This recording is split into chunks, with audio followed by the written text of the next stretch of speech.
Barusan banget guys, ada yang nge-DM aku di Instagram dan nanya kayak gini katanya, Aojak, apa sih tujuan Aojak pergi ke Jepang katanya. Apa tujuan Aojak kerja ke Jepang? Jadi pertanyaan ini tuh mungkin sejak pertama kali aku mulai nge-YouTube sampai detik ini pasti selalu ada yang bertanya. Dan aku udah sering banget tanyain. Dan aku mau bahas di sinilah gitu kan sekalian. Aku tuh balas gini, tujuan aku pergi ke Jepang, tujuan aku kerja ke Jepang tuh satu doang sebenarnya, nggak ada lain ya. Cuman pengen ngerubah nasib, udah gitu guys. Jadi nggak ada kayak tujuan apa-apa. Tujuannya mah satu, pengen ngerubah nasib guys, menjadi lebih baik. Karena jujur ya, nasibku lah istilahnya, kehidupanku tuh di sebelum-sebelumnya, sebelum ke Jepang ini ya agak kurang lah gitu. Ya kurang mah enggak lah, pas-pasan istilahnya. Jadi banyak kurangnya gitu, serba kurang lah, serba kekurangan. Aku benar-benar kayak ngerasanya tuh kurang lah. Aku nggak membandingkan dengan siapapun ya. Aku pikir bahkan ada yang bahkan mungkin lebih susah daripada aku, bahkan ada yang lebih parah gitu kan. Tapi ya aku fokus dengan diriku yang aku rasakan ya aku kekurangan teman-teman. Jadi aku merasa aku ingin dan harus merubah nasibku menjadi lebih baik. Dan aku pikir aku mendapatkan sebuah kesempatan untuk bisa pergi ke Jepang karena waktu itu aku ikut seleksi LPK PTJASE yang diadakan di sekolahku. Waktu itu aku sekolah kan di SMKN 1 Cikampek. Nah waktu kelas 3 ada sosialisasi, ada seleksi katanya magang ke Jepang melalui LPK PTJASE ini, dan alhamdulillah aku ikut seleksi dan kemudian lolos gitu. Nah aku pikir ini bisa menjadi jalanku untuk bisa merubah nasibku nih gitu kan. Anak kampung, anak orang nggak punya, tiba-tiba istilahnya bisa pergi ke Jepang gitu, bisa mendapatkan pekerjaan yang bagus, bisa keluar negeri dan lain-lain. Itu aku pikir, wah kayaknya aku bisa nih, bisa merubah nasib, bisa memutuskan rantai ekonomi yang kurang baik di keluarga kayak gitu. Jadi itu sih tujuan pertamanya guys. Dan waktu itu nggak ada pernah kepikiran kayak aku nanti di Jepangnya pengen kerja ini, aku pengen gajinya segini, aku pengen apa, nggak ada guys. Waktu itu nggak ada kepikiran ke sana. Jadi aku mikirnya tuh, udah dapat perusahaan aja udah syukur banget gitu, dapat pekerjaan aja udah syukur banget. Jadi waktu zaman susah guys, susah banget gitu istilahnya tuh, zaman nganggur lah, nggak punya pekerjaan gitu. Jadi nggak punya uang, itu cuman di pikiranku tuh satu, yang penting aku dapat kerja apapun, yang penting ada uangnya gitu, kita bisa dapat uang.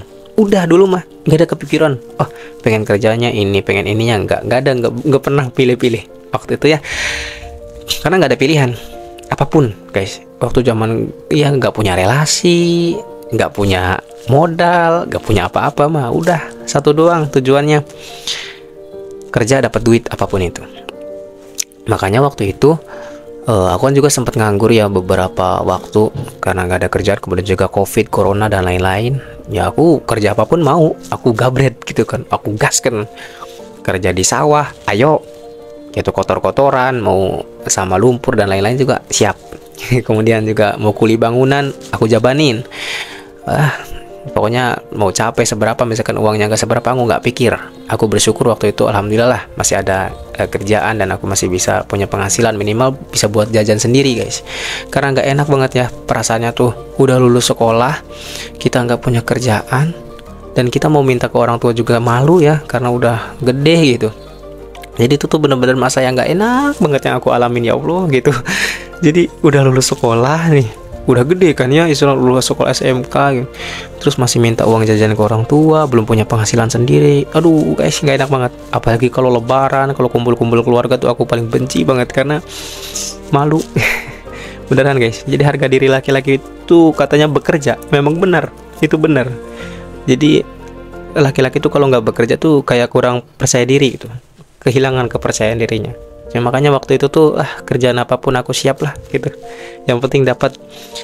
Nah makanya waktu awal-awal sebelum pergi ke Jepang itu kan belum dapat perusahaan ya di Jepangnya. Jadi aku berharap banget tuh, pokoknya perusahaannya apa aja lah aku masih siap itu, ditempatkan dimanapun, mau di Miyazaki, mau di Tokyo, mau di mana gitu. Jadi dulu mah nggak pernah pilih-pilih tuh. Ya kalau harapan sih mungkin ada ya, pengen dapat perusahaan yang baik, misalkan kayak yang gajinya agak lumayan bagus gitu, pasti ada harapan kayak gitu mah, pasti ada. Cuman tuh pas dapat tawaran, misal langsung dapat tawaran kan waktu itu, mau nggak katanya kerja di perusahaan penyepuhan listrik di Miyazaki, ya udah siap terima gitu. Dulu nggak pernah lihat kayak gajinya berapa, udah pokoknya siap lah di Miyazaki gitu. Kalau misalkan dulu bisa udah kayak sekarang mah kan, sekarang juga bisa milih ya, maksudnya sebenarnya kita bisa tuh pergi ke Tokyo atau ke Osaka atau tempat-tempat di Jepang yang lebih bagus, bisa jadi kan. Tapi karena waktu itu ya nggak ada pilihan lain, yang penting aku bisa cepat berangkat ke Jepang gitu. Ya udah, dapat tawaran kontrak di Miyazaki di perusahaan penyembuhan listrik di logam.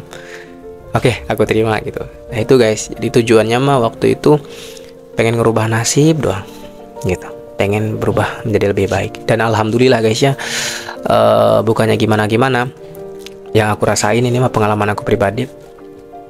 Sebelum dan sesudah pergi ke Jepang itu memang kehidupanku sangat berubah, bahkan drastis, mungkin 180 derajat guys gitu. Jadi sangat, ya aku bersyukur dan alhamdulillah sekali gitu. Ya aku pikir aku orang yang menganut bahwa setiap orang pasti punya jalannya masing-masing ya, punya takdir dan nasibnya masing-masing gitu. Ada yang di bidang ini, bidang itu, dan lain-lain. Dan aku pikir Jepang ini menjadi salah satu jalan yang ternyata bisa merubah nasibku guys. Aku yang tadinya nggak bisa beli apa yang aku inginkan, alhamdulillah bisa kebeli. Aku yang tadinya beban keluarga ya, yang bisanya cuma minta uang sama orang tua gitu, jadi kayak beban lah istilahnya.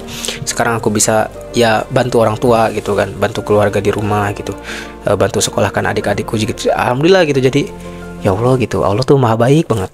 Dan aku tuh guys orang yang percaya gini, bahwa apa ya, semua tuh pasti ada waktunya gitu. Kayak bunga itu pasti ada saatnya mekar gitu, jadi nggak bisa dipaksakan gitu. Kita nanam padi itu pasti butuh waktu, nunggu panennya gitu, ada waktu panennya. Jadi aku tuh orang yang percaya itu, setiap orang pasti memiliki waktu gitu.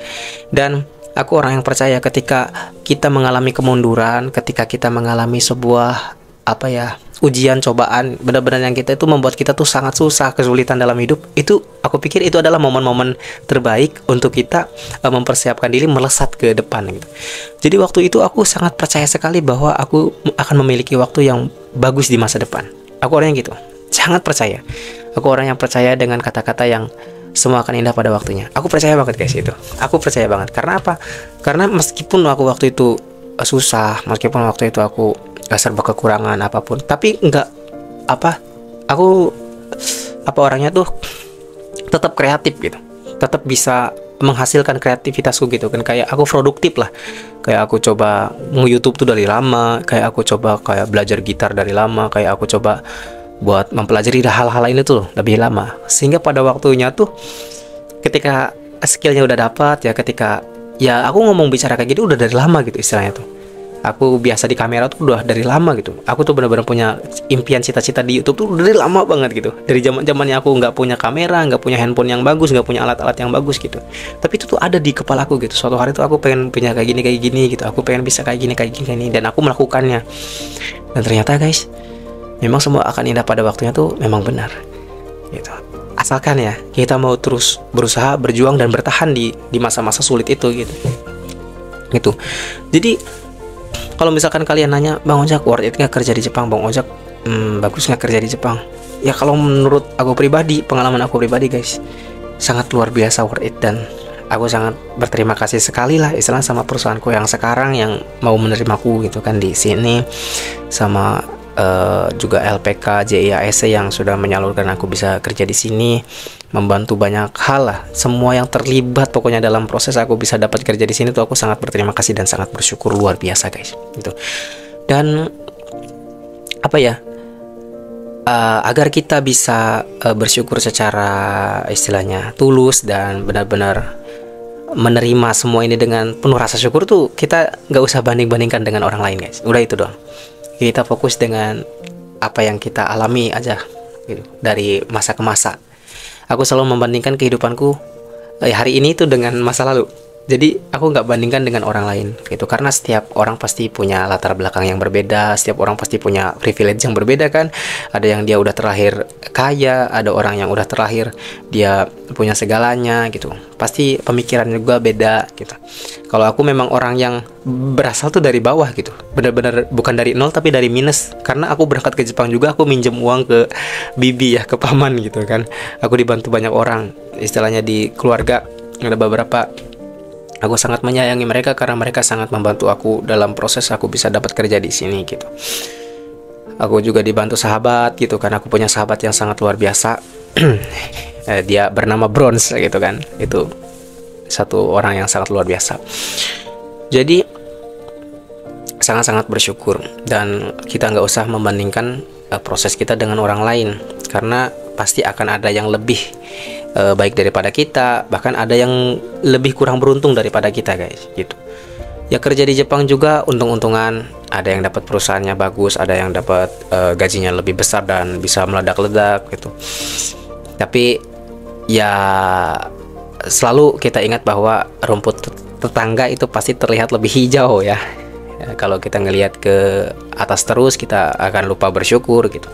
Jadi buat teman-teman semua yang mungkin kalian saat ini sedang berproses untuk pergi ke Jepang, aku cuma mau berpesan kepada kalian untuk tetap jaga semangat, jangan padamkan apinya, teruslah bermimpi, teruslah berjuang. Meskipun hari ini mungkin terasa sulit, berat, dan merasa kayaknya nggak mungkin gitu kan. Jangan pernah berputus asa. Terus jaga mimpi itu, aku yakin pasti suatu saat pasti kita bisa sampai. Jadi yang penting kita jangan pernah berhenti untuk berjuang, berdoa, jangan pernah lelah ya teman-teman ya. Karena kapan lagi mau merubah nasibmu. Nah, itu satu kata yang aku dapatkan dari sensei bahasa Jepangku yang pertama kali, namanya Siap Sensei. Itu juga sekaligus wali kelasku waktu pertama kali aku dapat pelatihan bahasa Jepang di Yogyakarta. Waktu itu dia bilang, kapan lagi mau merubah nasibmu. Dan satu kalimat itu yang bisa ngerubah aku dan memberikan aku semangat yang membara gitu sampai detik ini. Iya benar, kapan lagi ya aku bisa merubah nasibku? Ini momentumnya gitu, mumpung aku masih muda juga gitu. Kapan lagi? Dan itu kalimat itu aku tulis di halaman depan buku bahasa Jepangku yang paling pertama. Kapan lagi mau merubah nasibmu? Siap Sensei. Jadi aku berterima kasih sekali pokoknya sama Siap Sensei, sudah memberiku api yang membara-bara gitu. Jadi buat teman-teman juga, mudah-mudahan kalian terus semangat ya, dan kalian bisa mencapai mimpi-mimpi kalian. Oke, ya mungkin aku mau sharing segitu aja teman-teman. Mudah-mudahan ada manfaatnya, mudah-mudahan bisa menambah daya dobrak semangat kalian dalam belajar bahasa Jepang, dalam berproses ke Jepang. Aku tahu karena proses ke Jepang ini sangat membutuhkan banyak hal ya, membuat kadang sedih, kita bisa membuat kita jatuh. Tapi jangan lupa untuk terus bangkit pokoknya, jatuh bangkit lagi sampai kita sampai di Jepang. Oke, mudah-mudahan ada umur panjang, mudah-mudahan sehat selalu, kita bisa bertemu kembali di next video. Wabillahi taufiq wal hidayah. Wassalamualaikum warahmatullahi wabarakatuh. Bye bye.